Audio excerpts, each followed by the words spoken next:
इस वक्त एक बड़ी खबर सामने आ रही है। मारूफ नक़ाद और मुहक्किक प्रोफेसर शम्सुर रहमान फारूकी का इंतकाल हो गया है। सुबह 11:30 बजे इलाहाबाद में उन्होंने आखिरी सांस ली।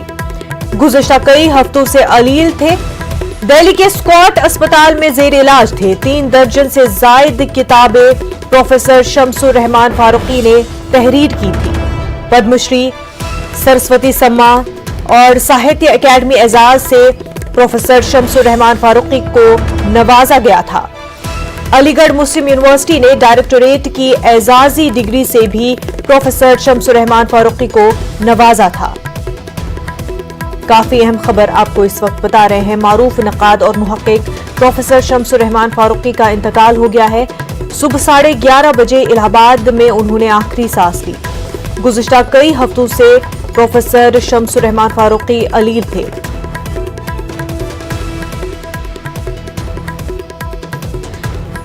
हमारे नुमाइंदे मुश्ताक आमिर इस वक्त इलाहाबाद से हमारे साथ जुड़ चुके हैं। मुश्ताक, प्रोफेसर शम्सुर रहमान फारूकी के इंतकाल से कितनी बड़ी एक खला जो है वो अदबी दुनिया में देखने को मिल रही है? मुनज़्ज़ा, मैं सबसे पहले मैं ये बता दूं कि शम्सुर रहमान फारूकी का जो कद था है उर्दू दुनिया में वो बहुत बड़ा है और एक तरह से एक अहद का खात्मा हो गया, क्योंकि शम्सुर रहमान फारूकी का जो दौर था वो अदबी हलकों में कहा जाता था कि ये दौरे फारूकी है। उन्होंने बहुत बड़े बड़े कारनामे अंजाम दिए, खासतौर से तहकीक के मैदान में, तदवीन के मैदान में, तनकीद के मैदान में, अफसाना निगारी के मैदान में, नावल निगारी के मैदान में। उनका इतना बड़ा काम है उर्दू अदब में और इतना फैला हुआ काम है और इतना जामे काम है कि उस पर बहुत बातें की जा सकती है और आइंदा भी की जाती रहेंगी। शम्सुर रहमान फारूकी का जो सबसे बड़ा कारनामा है वो शेर शोर अंगेज, जो उनकी 4 जिल्दों में किताब है और मीर तकी मीर के अशार की तशरीह है। उनका जो बहुत बड़ा नावल है बहुत मशहूर हुआ पूरी दुनिया में, मुख्तलिफ ज़बानों में उसका तर्जुमा हुआ। कई चांद थे सरे आसमां, वो उस नावल के हवाले से भी जाने जाएंगे। उर्दू अदब की तारीख उन्होंने लिखी, उर्दू के इब्तदाई ज़माना जो बहुत मशहूर किताब हुई उर्दू हिंदी के इख्तलाफात पर खास तौर से और उसका सियासी पस मंजर को लेते हुए।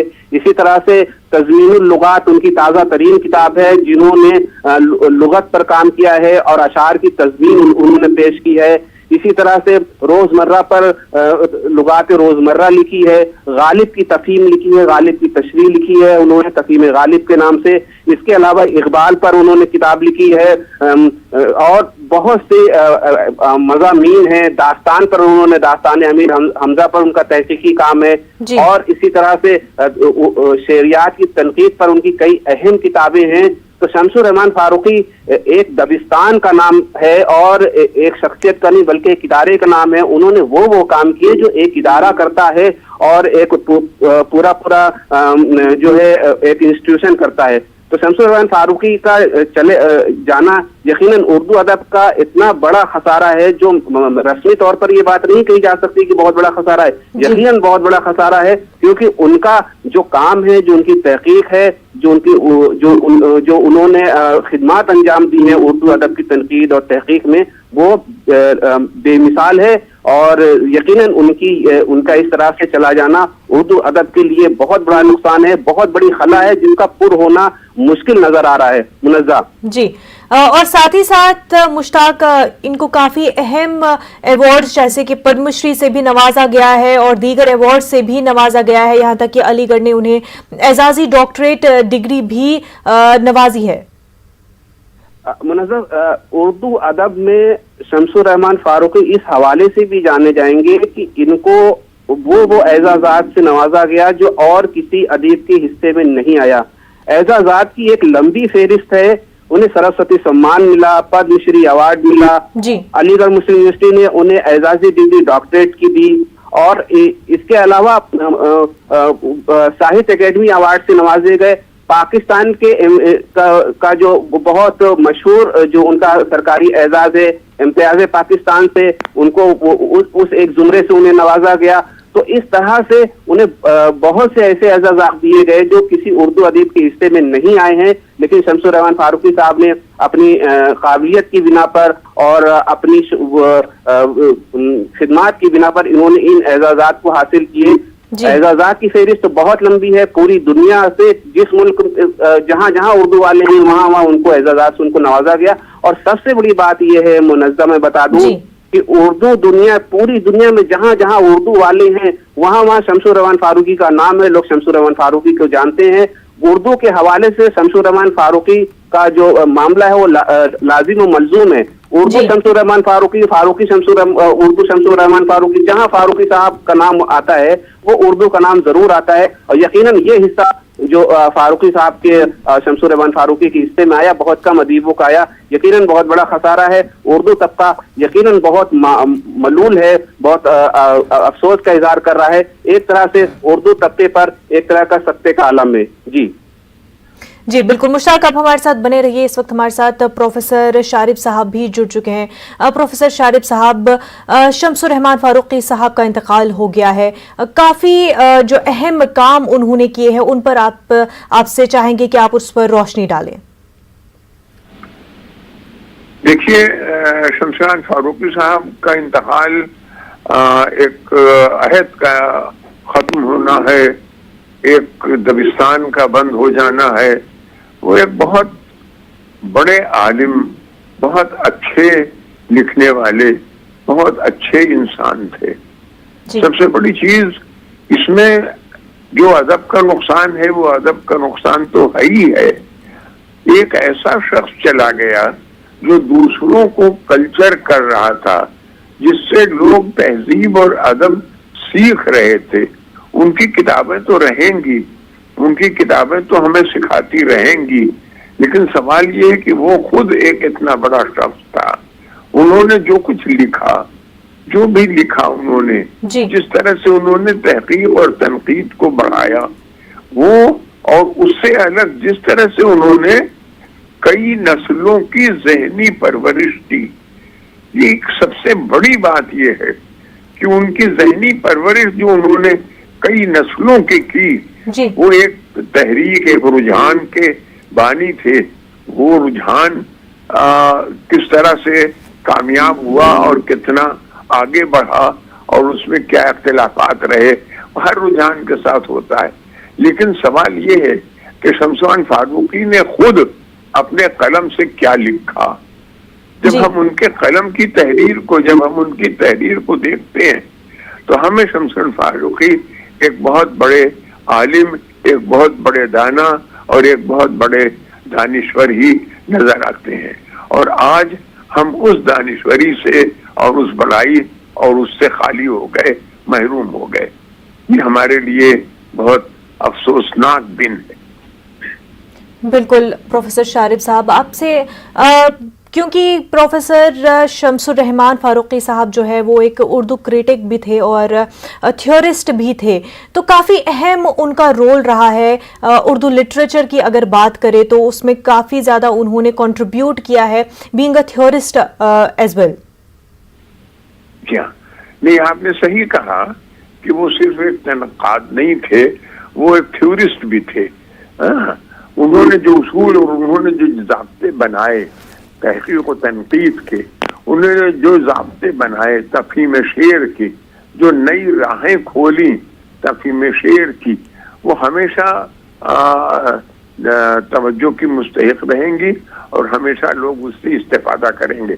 मसलन बहुत मशहूर किताब है शेर शोरंगेज़, अगर आप उनको ले तो शेर शोरंगेज़ में आप ये देखेंगे कि वो सिर्फ मीर पर कोई किताब नहीं है जी, बल्कि वो पूरी एक पोइटिक्स है।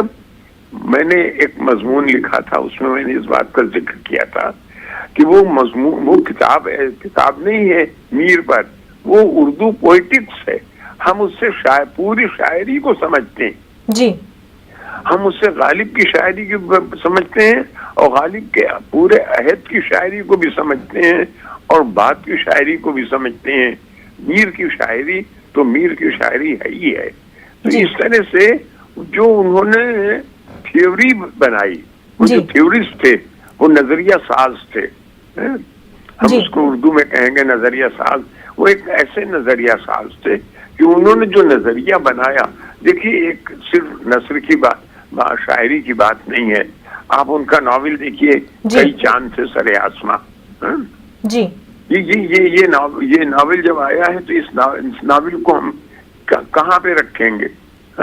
यानी उर्दू अदबियात में आज तक जो सैकड़ों और हजारों नॉवेल आप जमा कर लें मिल जाएंगे जी, उनमें ये जो आपका कई चांद सरे आसमां है, ये बिल्कुल अलग है। बिल्कुल अलग आपको नजर आएगा अपने बयानिया के लिहाज से, अपनी तहरीर और उसके लिहाज से, हर चीज के लिहाज से। जिस तरह से उनका हिस्टोरिकल अप्रोच है, जिस तरह से उनका सोशल अप्रोच है, वो सारी चीजें जो हैं वो उस नॉवेल में आ गई। तो इस तरह से उन्होंने एक बुनियाद रखी जी कि बयानिया अगर है तो बयानिया किस तरह का हो, तो उस बुनियाद पर उन्होंने अपने नजरिए को बरता और इस तरह से उन्होंने एक बुनियाद बनाई। इसी तरह से फिक्शन पर, पूरे फिक्शन पर अगर आप देखेंगे तो फिक्शन पर भी उन्होंने नजरिया साजी का काम किया। अभी उनका जो डॉक्टर शमीम नेकत मेमोरियल लेक्चर उन्होंने दिया वो छप चुका है। उसमें आप अगर देखिए तो आपको महसूस होगा, उन्होंने कहा है कि फिक्शन में सच्चाई की क्या अहमियत है जी। यानी हम कहते हैं कि ये वाकया बड़ा सच्चा है जी। प्रेमचंद का ये अफसाना जो है ये सच्चाई पर मबनी है। उन्होंने सवाल उठाया है कि फिक्शन में सच्चाई का तसव्वुर क्या है। अब ये सवाल देखिए इस वक्त अब तक नहीं उठाया गया था। एक बहुत बड़ी चीज है, बहुत बड़ी बात है कि उन्होंने ये सवाल उठाया। फिक्शन तो एक हमारे जहनी उपज की चीज होती है, वो बयानिया जो हम उस वक्त करते हैं वो एक जहनी उपज का बयानिया है, लेकिन उसमें हकीकत कहाँ से दर आती है और किस तरह की हकीकत और कौन सी हकीकत है जो फिक्शन का हिस्सा बनती है। तो इस तरह से ये बात बहुत अहम है कि वो हमारे जमाने के एक बहुत अच्छे थ्योरिस्ट थे, बहुत अच्छे नजरिया साज थे। बिल्कुल। प्रोफेसर शारिब साहब, ये बताएं कि आज के दौर के जो राइटर्स हैं उनके लिए कितना अहम है कि शम्सुर रहमान फारूकी साहब को, उनके काम को जो है, उनकी उस काम की तहकीक करे, क्योंकि वो सिर्फ एक राइटर नहीं थे, एक थिंकर भी थे। तो आज के दौर के राइटर जो है उनके लिए कितना ज़रूरी है कि एज अ राइटर ही नहीं, एज अ थिंकर भी जो है अपने काम को और जो उनसे पहले आए हुए राइटर्स है उस काम की तहकीक की जाए। नहीं, आप ये सही देखिए कि जो अब अहद है और उस अहद ने बहुत कुछ सीखा है, उनसे बहुत कुछ सीखा है, उनके सहारे बहुत कुछ आगे बढ़ा है और वो काम होगा, ऐसा नहीं है कि वो काम रुक जाए। जो बुनियाद उन्होंने डाली थी अदब की और शऊर की और सोचने की और फिक्र की, वो आगे बढ़ेगी। और मैं समझता हूँ कि जो नस्ल अब है या जो नस्ल हमारे बाद आ रही है वो नस्ल इन चीजों को समझेगी और दरअसल बुनियादी तौर पर अदब को जिस तरह से उन्होंने परखा और अदब को लेकर चले, सबसे बड़ी बात यह है कि देखिए कि क्लासिकी अदब पर उनका नजरिया और उनका नुक्ता नजर कितना गहरा और कितना बड़ा था जी। हम आज क्लासिकी अदब को फरामोश कर देते हैं, हालांकि हम उसके बगैर कोई थ्योरी नहीं बना सकते, हम उसके बगैर कोई नजरिया साजी का अमल नहीं कर सकते। तो इस वजह से हमें जरूरी है कि हम इन चीजों को देखें और अगर हम इन रास्तों के ऊपर चलेंगे तो यकीनन हम अदब को ज्यादा बेहतर तरीके पर आगे बढ़ा पाएंगे। और यही एक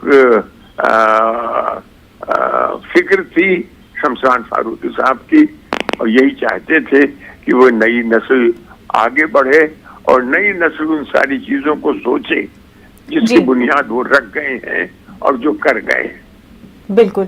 प्रोफेसर शारिब साहब, आपका बेहद शुक्रिया हमारे साथ बात करने के लिए। मुश्ताक आमिर भी हमारे साथ लगातार बने हुए हैं। मुश्ताक, कई हफ्तों से प्रोफेसर शम्सुर रहमान फारूकी अलील थे, किन हालात में उनका इंतकाल हुआ? मुनज़्ज़ा फारूकी साहब का जो बाईपास, उनकी बाईपास सर्जरी हुई थी 2 साल पहले और उससे 1 साल पहले तकरीबन ان کی اہلیہ کا انتقال ہوا تھا جمیلہ فاروقی کا. تو ان کی اہلیہ کے انتقال کے بعد سے ہی ان کی طبیعت خراب رہنے لگی تھی اور پھر بعد میں اس طرح ہوا کہ وہ بائی پاس سرجری کرانی پڑی. بائی پاس سرجری کے بعد وہ تقریباً صحت مند تھے اور وہ روزمرہ کا کام کرتے تھے, یہاں تک کہ بائی پاس سرجری ہونے کے بعد بھی انہوں نے کئی مضامین, کئی مقالے اور جو ان کی ایک طرح کی آخری تصنیف ہے تضمین اللغات, وہ انہوں نے ترتیب دی. تو یہ تھا کہ وہ صحت مند ہو گئے ہیں اور معمول کے کام پر لوٹ آئے ہیں, لیکن لاک ڈاؤن کے دوران ان کی طبیعت ناساز رہنے لگی اور ان کی بیٹی وہاں دہلی میں ہے, جامعہ ملیہ میں, انہوں نے ان کو وہاں بلا لیا علاج کے لیے. پھر وہ ان کی طبیعت کے بارے میں یہ خبریں آتی رہی, کبھی ٹھیک ہو گئے ہیں, کبھی پھر وہ ناساز ہو گئے. ادھر چند ہفتوں سے ان کی طبیعت جو ہے وہ سیریس تھی اور ایسا لگ رہا تھا کہ مطلب کہ خدا نخواستہ کوئی اس طرح کی کوئی خبریں نہ سننے کو ملے. آخرکار وہی ہوا. تو ایک طرح سے وہ بائی پاس سرجری کے 2 سال بعد جو ہے ان کی طبیعت اس طرح سے ہوئی اور وہ مطلب جابر نہ ہو سکے, لیکن ان کا اس طرح سے چلا جانا یقیناً بہت شاکنگ ہے لوگوں کے لیے اور بہت افسوسناک ہے. فاروقی جیسی شخصیت اردو ادب سے اٹھ جائے گی. لوگ ظاہر ہے کہ سب کو مر کے جانا ہے, لیکن کچھ شخصیتیں ایسی ہوتی ہیں جن کا گزر جانا یقین نہیں ہوتا ہے بعض لوگوں کو کہ اس طرح سے یہ شخصیتیں اٹھ جائیں گی ہمارے درمیان سے. منزہ بالکل. مشتاق, بہت شکریہ آپ کا. ہمارے نمائندے طارق قمر بھی ہمارے ساتھ بنے ہوئے ہیں. طارق, آپ سے جاننا چاہیں گے کہ پروفیسر شمس الرحمان فاروقی کے انتقال سے کتنا بڑا ادبی دنیا میں اگر دیکھیں تو کتنا بڑا خسارہ, کتنا بڑا نقصان ہے؟ دیکھیے منظر ایک عہد کا نہیں بلکہ یوں کہوں کہ ذرے عہد کا خاتمہ ہے, اور پروفیسر شمس الرحمان فاروقی کی شخصیت کا احاطہ چند لفظوں میں نہیں کیا سکتا ہے. ظاہر ہے کہ اتنی اہم, اتنی محترم اور معتبر شخصیت تھی, اس کے لیے لفظ چھوٹے پڑ جاتے ہیں. تنقید کے حوالے سے نہایت معتبر نام, ادب کے حوالے سے نہایت معتبر نام, شعری تنقید کے حوالے سے دیکھیں, نثری تنقید کے حوالے سے دیکھیں, ان کی اپنی شہپاروں کے حوالے سے دیکھیں, یا اس رسالے کے حوالے سے جو کہ شخصون کی ادارت باقاعدہ طور پر کرتے رہے, نئی نسل تک ایسا پیغام پہنچاتے رہے جس کی اشد ضرورت تھی. شمس الرحمان فاروقی ہمہ جہت شخصیت کے مالک تھے. ظاہر ہے کہ دیکھیے جب کوئی شخص گزرتا ہے تو ہم یہ کہتے ہیں بڑا شاعر چلا گیا, کوئی بڑا نثر نگار گزرتا ہے تو ہم کہتے ہیں بڑا نثار چلا گیا, کوئی تنقید نگار کی رحلت ہوتی تو ہم کہتے ہیں کہ تنقید نگار کا انتقال ہوا. لیکن فاروقی کی شخصیت ہمارے بالکل. طارق قمر, آپ بنے رہیے ہمارے ساتھ. اس وقت ہمارے ساتھ ماہر ادیب طارق چھتاری صاحب بھی جڑ چکے ہیں. طارق چھتاری صاحب, پروفیسر شمس الرحمان فاروقی کا انتقال ہو گیا ہے, کیا کہیں گے؟ ان اللہ و انا الیہ راجعون. یہ نہایت ہی افسوسناک خبر ہے ذاتی طور پر ہم سب کے لیے اور اردو ادب کے لیے. اس کا یہ ایسا نقصان ہے جسے بہت دنوں تک پورا نہیں کیا جا سکتا. یہ سب جانتے ہیں کہ شمس الرحمان فاروقی اس زمانے کے, ہمارے عہد کے اردو ادب کے ایک بہت بڑی شخصیت کا نام شمس الرحمان فاروقی تھا, اس لیے کہ ان کو کسی ایک صنف میں نہیں باندھا جا سکتا. وہ شاعر بھی تھے, انہوں نے افسانے بھی لکھے, انہوں نے ناول بھی لکھے, اور اس کے علاوہ جو اہم ان کا مقام تھا وہ تنقید میں تھا. تنقید کے ان پہلوؤں کو انہوں نے اجاگر کیا جن سے اب تک کی اردو تنقید واقف نہیں تھی. سب سے بڑا کنٹریبیوشن ان کا یہ بھی تھا کہ وہ ایک تحریک کے ہندوستان میں روئے رواں تھے. جدیدیت کی تحریک سے اگر ہندوستان کے ادیب واقف ہوئے تو اس کا بہت بڑا وسیلہ شمس الرحمان فاروقی تھے. انہوں نے رسالہ بھی نکالا, وہ صحافی بھی تھے, ان کی ہمہ جہت شخصیت تھی. اپنی جو نوکری تھی, جو سروس تھی, جو اصل ان کا کام تھا, اس میں بھی انہوں نے بہت نام کمایا. اس کے علاوہ ادب کو انہوں نے بہت کچھ دیا اور ان کی خدمات سے انکار نہیں کیا جا سکتا. جو ان کا کئی چاند سے سر آسماں ناول ہے, اس ناول نے اب تک کے جو بڑے ناول تھے ان میں بڑا اضافہ کیا تھا, اور اس کا اسلوب بھی ان کا الگ تھا, اس کا موضوع بھی الگ تھا, اور کس طرح سے انہوں نے اس کو تخلیق کیا یہ اپنی مثال آپ ہے. اس کے علاوہ شمس الرحمان فاروقی سے چونکہ ہماری ذاتی ملاقاتیں بھی تھیں اور بہت پہلے سے تھیں, علی گڑھ وہ ہمیشہ آتے رہتے تھے. یہاں پروفیسر شہریار سے ان کی بہت اچھی دوستی تھی, وہ ان کا آنا جانا. تو ہم نے اس وقت جو کچھ سیکھا ان سے, علامت کیا ہے, اشتہارے کیا ہے, جدیدیت کیا ہے, جدید افسانہ نگاروں اور جدید شاعروں کا خاص اسلوب کیا ہوتا ہے, किस तरह से वो मुनफरिद है, तरक्की पसंद तहरीक में और जदीदियत में क्या फ़र्क है। जी। उसके अलावा बाद में जो शक्कून में उनके मज़ामीन छपते रहे और उनके दिबाचे के नाम पर कुछ कुछ एक तरह से रोशनी देने वाली तहरीरें छपती रहीं, उसमें हमें ये भी समझा दिया कि माबाद जदीदियत क्या है। वो माबाद जदीदियत को मानते हों या ना मानते हों, लेकिन माबाद जदीदियत को बहुत अच्छी तरह समझते थे, हम तक उन्होंने पहुंचाया। उसके अलावा सब जानते हैं कि फारूकी साहब और नारंग साहब हमारे ज़माने के दो ऐसे नक्काद हैं कि जिन्होंने नई नस्ल को बहुत मुतासिर किया है, अदब को बहुत कुछ दिया है और हर तरह से ये काबिल एहतराम अदीब हैं दोनों। आज फारूकी साहब नहीं है तो जाहिर है सिर्फ फिक्शन, उर्दू फिक्शन का नहीं, उर्दू शायरी का, उर्दू तनकीद का, उर्दू सहाफत का, सबका एक बड़ा नुकसान है। ऐसी शख्सियत जो अपने छोटों से बिल्कुल बेतकल्लुफाना गुफ्तगू करते थे, अब उर्दू में नापैद हैं। उर्दू में अब ऐसी शख्सियत नहीं है जो अपने से छोटों से बेतकल्लुफाना, यहाँ तक कि बिल्कुल महफिल में ऐसे जैसे यार करके बात करते, इस तरह से बात करते थे। तकरीरें भी वो करते थे तो नहायत सादा उसलूब में, कोई मोटी उनकी इस्तेलाहात नहीं आती थी। इतना आलिम आदमी जब गुफ्तगू कर रहा है किसी भी महफिल में, सेमिनार में तकरीर कर रहा है, तो ऐसा लगता था जैसे बातचीत कर रहा है हमसे, आम जबान में बातचीत कर रहा है। और उनकी तहरीरें भी कुछ इसी अंदाज की होती थी। सेमिनार में जब हम उनको सुनते थे ऐसा लगता था कि वो दिल से निकल रही हैं और दिल में उतर रही हैं। तो ये उर्दू के लिए बहुत बड़ा नुकसान है। जाहिर है कि इसका हमें सबको अफसोस है और हम बेहद गमगीन है इस वक्त, बहुत अफसोस के गिरे हुए हैं जाल में इस वक्त। और ये हमारे लिए बड़ा अफसोस का मुकाम है कि फारूकी साहब आज नहीं रहे। बिल्कुल तारिक साहब, ये बताएं कि प्रोफेसर फारूकी को हम जो है उनके काम के थ्रू, उनकी किताबों के थ्रू जानते हैं, लेकिन क्योंकि आप उनको करीब से जानते हैं, आप कि उनसे काफ़ी मुलाकात रही है, एज एन इंडिविजुअल अगर हम बात करें तो फारूकी साहब किस तरह की शख्सियत थे? देखिए, बहुत ही उनसे बिल्कुल एहसास नहीं होता था मिलके कि हमारी और उनकी उम्र में फ़र्क है। वो कभी कभी ऑफर करते थे कि भाई मुझसे इख्तलाफ कीजिए आप। जब कभी हम उनके पास बैठते थे, जाते थे, जब वो बात करते थे और हम सर हिलाते थे और कहते थे जी आप सही फरमा रहे हैं, कहते नहीं नहीं ये कुछ नहीं है, आप नई नस्ल के लोग हैं, आप इख्तलाफ कीजिए हमसे, आप बहस कीजिए हमसे, ताकि हम बात कुछ आगे बढ़ सके। और नहायत ही हमदर्द आदमी थे। जाहिर है कि वो यूनिवर्सिटी में नहीं थे तो हम लोगों का जो यूनिवर्सिटी वाले हैं उस तरह का वास्ता तो उनसे नहीं पड़ा कि बहुत सारे मामलात में उनका सहारा, लेकिन अदब के मामले में और एक पर्सन के मामले में वो सभी जानते हैं कि फारूकी साहब के यहाँ कोई अदब में इतना बड़ा आदमी है, लेकिन इस तरह की ईगो या इस तरह का रवैया जो छोटों के साथ एक बहुत दूरी रखने वाला रवैया हो, ऐसा बिल्कुल नहीं था। बहुत करीब हो जाते थे, बहस भी करते थे, मुबाहिसा करते थे, इख्तलाफ भी करते थे और इख्तलाफ भी बिल्कुल ऐसा करते थे जैसे बराबर वालों से कर रहे हैं। और बहुत शफीक थे और बहुत मदद भी करते थे। उन्होंने बहुत सारे नए लोगों को, जिसमें कि अफसाना निगार खास तौर से और शायर भी, ऐसे लोगों को शक्कून में जगह दी और उनको एक मुकाम दिलाया और उनका नाम पूरे अदब में रोशन किया, मंजर आम पर लाए, जो दूसरी जगह पे इतने मशहूर और मकबूल नहीं थे। ये पूरी नस्ल जो आप देख रहे हैं अफसाने की और शायरी की, जिसको कि अब ये लोग 70 के और 80 के बाद का अफसाना निगार कहते हैं, जिसमें हमारे बहुत सारे लोग हैं, उसमें अब्दुल समद भी हैं, हुसैन उल हक भी हैं, मजहरुज़्ज़मा खां भी हैं और बम्बई के भी बहुत से लोग हैं, अनवर कमर वगैरह। ये सब वो लोग हैं जो जदीदियत के ज़माने में फारूकी साहब के रिसाले शक्कून में छपकर उर्दू मंजरनामे पर छा गए। और कमर एहसन हैं, उन्होंने कमर एहसन पर बहुत अच्छा लिखा भी है। यहाँ तक के जिनको साहित्य अकेडमी अवार्ड मिला, हमारे अहद के बहुत अच्छे अफसाना निगार सुरेंद्र प्रकाश, उनका जब पहला मजमूआ आया तो उस पर फारूकी साहब ने ही दीबाचा लिखा और उस पर रोने की आवाज़ भी अफसाना शामिल था और बहुत सारी ऐसे अफसाने थे जो आज भी मकबूल हैं, फारूकी साहब ने पॉइंट आउट कराया। और जदीदियत के तो रुए रवा थे, जाहिर है जदीदियत की तहरीक हिंदुस्तान में उन्हीं से आई और हर एक से अगर वो पर्सनल ताल्लुक नहीं रखते, खास तौर से एक खास बात थी कि नए लिखने वालों की तरफ वो बहुत अट्रैक्ट होते थे। एक दफा का वाकया है, मुख्तसर सा मैं बता दूं आपको कि मैं गोरखपुर ऑल इंडिया रेडियो में प्रोग्राम एग्जीक्यूटिव था।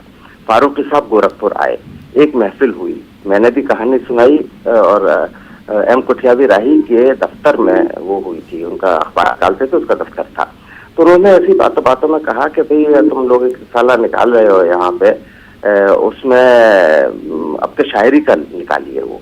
तो मैंने कहा ठीक है, असनाफ उसका नाम था रिसाले का, तो आपने अफसाने पर निकाला, अब एक सिर्फ शायरी है उस पर निकालिए और मैं मजमून लिखूंगा, बहुत तवील मजमून लिखूंगा। तो खैर हमने अच्छे लोग जो मशहूर लोग थे उस जमाने के, اس میں آشفتہ چنگیزی تھے، فرحت احساس تھے، ماتا بہدر نقوی تھے، اسد بداعینی تھے، علی گڑھ کے لوگ اور کچھ گورکھپور کے اور کچھ دلی کے لوگوں کے کلام منگا کر، ان کی غزلیں اور نظمیں منگا کر فاروق صاحب کو بھیجی. تو انہوں نے کہا کہ بھئی یہ سب لوگ میرے عزیز ہیں، میں ان پر بھی لکھوں گا اور ان پر میں نے لکھا بھی ہے، لیکن یہ سب تو بہت اچھے اور مشہور افسانہ نگار اور شاعر ہیں، سب مشہور شاعر ہیں. میں تو یہ چاہتا ہوں کہ جو ان کے بعد کی نسل کے لوگ تھے، جو ایسے لوگ ہیں کہ جن کا ابھی اردو کے ادب کے منظر نامے پر نام ظاہر نہیں ہوا ہے، روشن نہیں ہوا ہے، ان کی چیزیں بھیجتے تاکہ میں دیکھتا کہ نیا ادب کیا لکھا جا رہا ہے، نئے لوگ ان کی نسل کے بعد والے لوگ جو بالکل ینگ ہیں وہ کیا لکھ رہے ہیں، اور ان پر میں مضمون لکھنے کو میرا جی چاہتا تھا. یہ انہوں نے کہا. اس کا مطلب یہ ہوا کہ وہ نئے سے نئے ادیب کو اگنور نہیں کرتے تھے، بلکہ اس کی طرف متوجہ ہوتے تھے اور کوشش کرتے تھے کہ اس پر لکھا جائے. تو یہ بہت بڑی بات ہوتی ہے کہ ایک نسل کا، پرانی نسل کا آدمی نئی نسل کو اتنا زیادہ توجہ بڑھاوا دے رہے ہیں. بالکل طارق صاحب، بہت شکریہ آپ کا ہمارے ساتھ بات چیت کرنے کے لیے. ہمارے نمائندے طارق قمر ہمارے ساتھ لگاتار بنے ہوئے ہیں. طارق، یونیورسٹی آف پینسلوینیا بھی پارٹ ٹائم پروفیسر کے طور پر انہوں نے کام کیا ہے، کئی سارے اعزاز سے بھی پروفیسر شمس الرحمان فاروقی کو نوازا گیا ہے. دیکھیے، شمس الرحمان فاروقی کے حوالے سے جیسا میں نے بھی عرض کیا کہ کسی ایک خاص میدان کے آدمی نہیں تھے وہ، بالخصوص یہ تھا کہ تنقید میں ان کا نام ہوا، بہت نام ہوا، لیکن اگر ان کی شخصیت کا جائزہ لیجیے، ان کی تحریروں کا جائزہ لیجیے، ان کی تحریروں کے آئینے میں ان کو دیکھیے تو آپ کو معلوم ہوگا کہ بڑے ادیب تھے، بڑے ناول نگار تھے، بڑے شاعر تھے اور بڑا افسانہ نگار تھے. اور اچھا، اس کے علاوہ رسائی ادب پہ بڑا غیر معمولی ان کو مطلب دسترس حاصل تھی، کمال تھا. تو دیکھیے، ایک ہمہ جہاز شخصیت، ایک مکمل شخصیت جس نے پورے ادب کو اپنی گرفت میں لے رکھا تھا اور جس موضوع پر بات کرتے تھے اس کو اس کے حق تک، اس کا حق ادا کرتے تھے، اس کے انجام تک پہنچاتے تھے. نئی نسل کی تربیت کی. اچھا، جب رسالے نکالے تو وہ اتنے معیاری نکالے کہ اس میں بھی اپنا پورا ایک نشان چھوڑ دیا، شناخت قائم کی، کتابیں تحریر کی. بالکل، کئی ساری کتابیں بھی تحریر کی. طارق قمر، آپ کا بے حد شکریہ.